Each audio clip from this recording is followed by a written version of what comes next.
Après cette introduction à Hassan improvisée, j'ai voulu l'éviter. Je vais aller maintenant sur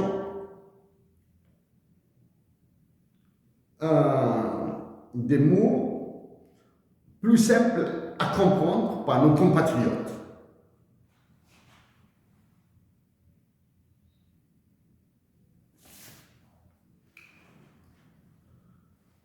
Actuellement, Hassan, tu me connais, nous nous connaissons bien sûr.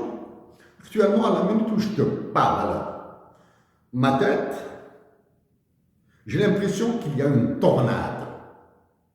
Ça, c'est un problème que je traînais à Hassan depuis l'Algérie, depuis mon enfance. Une partie a été identifiée à Montréal. Là, j'ai des difficultés à faire un bilan. Un bilan.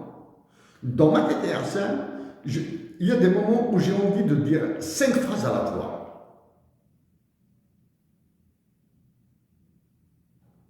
Donc, je peux faire des lapsus. J'aime dire etc., etc., etc., parce que ça me dégoûte, ça m'ennuie, ça m'énerve de parler. Actuellement, pour moi, ce sont des futilités, Hassan. Mon objectif, c'est d'aider l'Algérie à éviter la guerre déclenchée par Emmanuel Macron. Nous sommes dans une guerre hybride. Voilà. Mon objectif, c'est d'éviter la guerre. Tant pis, nous allons perdre 10, 15, 20, 30 milliards de dollars, mais nous les avons déjà perdus. Ce que je veux faire là m'énerve, parce qu'il ne demande aucune pensée profonde, il ne demande aucun effort intellectuel, il ne demande aucune intelligence particulière. Il ne demande rien. C'est de la mécanique, c'est de la banalité, c'est des chiffres des lois des finances de l'Algérie.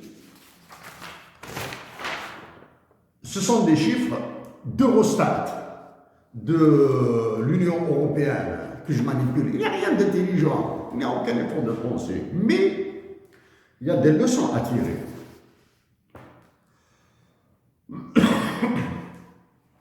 C'est notre dernière rencontre à Alger, en Algérie. Remonte à 2013.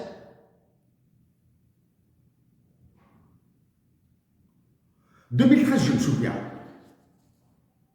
2013 ou 2015. Voilà, ça commence. Problème de date et d'année. 2013 ou 2013 ou 2015, ouais. On choisit une. C'était notre dernière rencontre en Algérie. À ton bureau.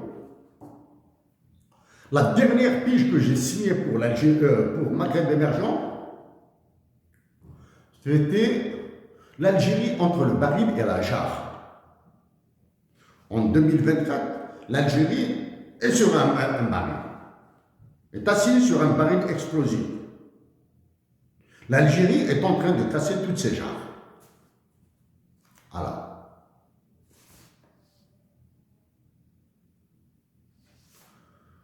Toi, en tant que journaliste Hassan, tes sujets de rédaction sont très larges, ils sont très larges. Mais ils sont orientés plutôt économie. Le gros est orienté économie.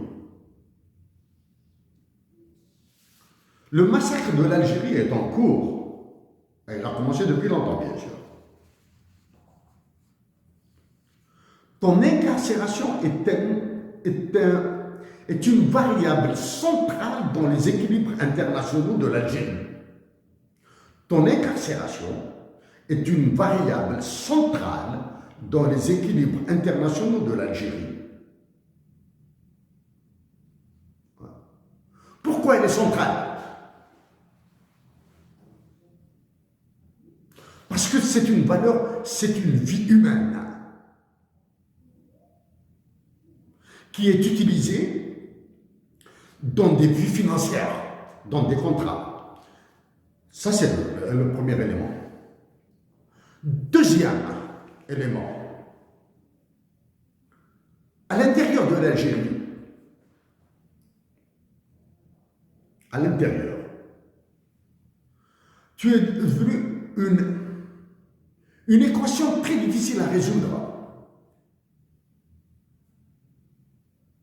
Parce que cette équation est difficile à résoudre, parce que pour moi, il me manque des éléments d'analyse.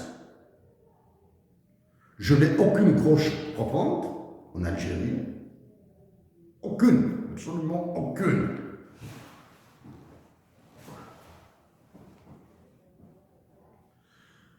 Si Hassan al-Qadi est libéré sans la libération des autres détenus, la soumission de l'Algérie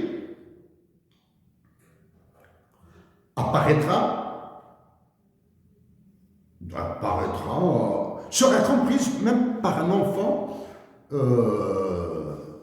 de Taman Rasset. Un enfant de Taman Rasset comprendra ton incarcération.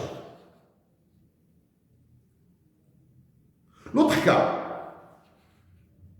si on libère tous les autres détenus politiques, je dis bien tous les autres détenus politiques, sont libérés, c'est un problème. Donc il y a ta libération et le maintien en prison des autres détenus politiques, la libération des autres détenus politiques et ton maintien en prison.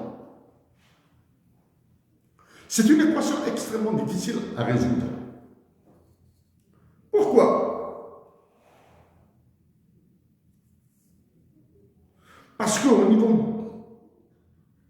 en évitant de parler des magistrats, des avocats, de la justice qui a été privatisée, on passe sur ça, parce qu'au niveau de l'état-major de l'armée et au niveau des généraux qui sont en dehors de l'état-major de l'armée, j'ignore tout de leur identité. Il y a un malentendu. Il y a une mésentente terrible. Pourquoi cette mésentente terrible? Est-ce que c'est les pressions de Macron, des États-Unis d'Amérique, de la Russie, de la Chine, de l'Angleterre, je ne sais pas, j'ignore qui? Non. C'est une question de patriotisme, ça. C'est pour cette raison que ta libération et la libération de tous les détenus politiques en Algérie dépendent du renouvellement de l'état-major de l'armée. Pas du chef d'état-major là pas celui-là qui fait le carnaval là, qui fait le clown là. Qui fait le clown. Ceux qui sont derrière les rideaux là, pas les trucs de sécurité militaire, la sécurité intérieure ou je sais pas quoi là, tous ces mots là. Ceux qui sont venus te chercher chez toi à Zemouri, etc. Non. Ce sont d'autres qui sont plus puissants là. Et qui sont contrôlés par Macron et les États-Unis d'Amérique.